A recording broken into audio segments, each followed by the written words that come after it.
Nuestro grupo está conformado por Wendy Morales y Angie Muñoz. Les vamos a hablar acerca de la personalidad. La personalidad se entiende como la consistencia que observamos en los patrones de conducta de la persona únicos y relativamente estables. Las mediciones de la personalidad revelan las diferencias entre individuos y sirven para pronosticar su conducta futura.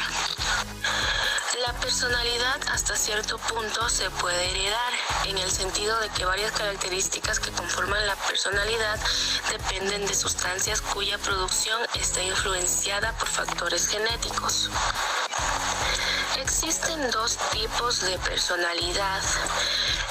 Los extrovertidos, que son el tipo A, tienen rasgos de personalidad que incrementan su posibilidad de sufrir un infarto.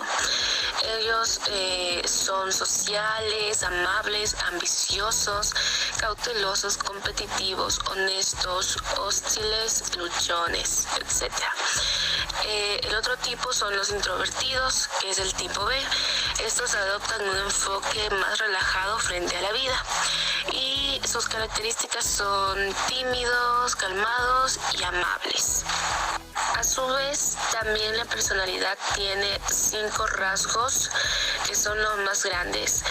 El primero es la extroversión, que tiene que ver con el grado en el que el sujeto está abierto con los demás, es decir, analiza cuánto le agrada a un sujeto estar rodeado de los demás.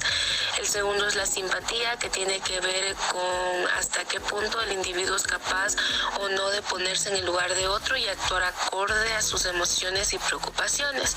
El tercero es esmero, que se encarga de evaluar el grado de organización, persistencia y motivación para la conducta dirigida a metas. El cuarto es neurotismo. Este rasgo identifica a individuos con tendencia al malestar psicológico, ideas irreales, excesiva rumiación o ansia y respuestas de afrontamiento desadaptativas. La quinta y última es la apertura a la experiencia. Este rasgo está totalmente relacionado con la capacidad humana de buscar nuevas experiencias en nuestra vida. Asimismo, también tiene que ver con la habilidad de visualizar un futuro de forma creativa. La personalidad según la teoría psicoanalítica. Esta teoría sostiene que la personalidad es el resultado de la interacción entre los conflictos internos y las demandas externas. Además, el psicoanálisis afirma que hay impulsos y pensamientos fuera de nuestra conciencia, que son los inconscientes, que guían y marcan nuestro temperamento. Esta teoría se divide la personalidad en las siguientes 5 etapas, que son la etapa oral. En esta etapa inicial, la zona erogénea implicada es la boca. Se establece esta desde el nacimiento hasta pasado el primer año. Una frustración en esta etapa puede generar una personalidad agresiva y reactiva. La segunda es la etapa anal. Esta fase comprende desde el primer año hasta los 4 años y se caracteriza por experimentar con la retención y la expulsión de heces y centra su placer en el ano.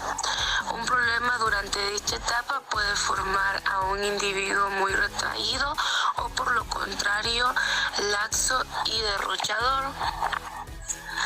Bueno, la tercera etapa es la etapa fálica, que se da entre los 4 y los 7 años de edad. Según esta teoría, el infante tiene el foco del placer en el falo y los genitales. Se inician los primeros actos masturbatorios y una frustración durante ese proceso puede desarrollar el famoso complejo de Edipo y el complejo de Electra. ¿Qué es el complejo de Edipo? Este es el complejo de una persona, especialmente durante su niñez, por el que manifiesta un evidente sentimiento de amor hacia el padre del sexo contrario y un sentimiento de rivalidad hacia el padre del mismo sexo. Se aplica más concretamente al del hombre, por el que manifiesta amor por su madre y rivalidad hacia su padre. Y el complejo de Electra, por lo contrario, es el complejo en el que una mujer durante su niñez manifiesta amor por su padre y rivalidad hacia su madre. La cuarta etapa es la etapa de latencia. Pues durante esta etapa, que se da entre los 7 años hasta la adolescencia, no hay un foco de placer erógeno concreto, pues Freud creía que la pulsión sexual se dejaba a un lado para permitir al individuo un aprendizaje concreto del entorno.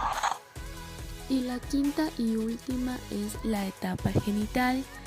Finalmente, durante esta etapa el niño ha crecido lo suficiente y deja que la pulsión sexual se apodere de su individuo.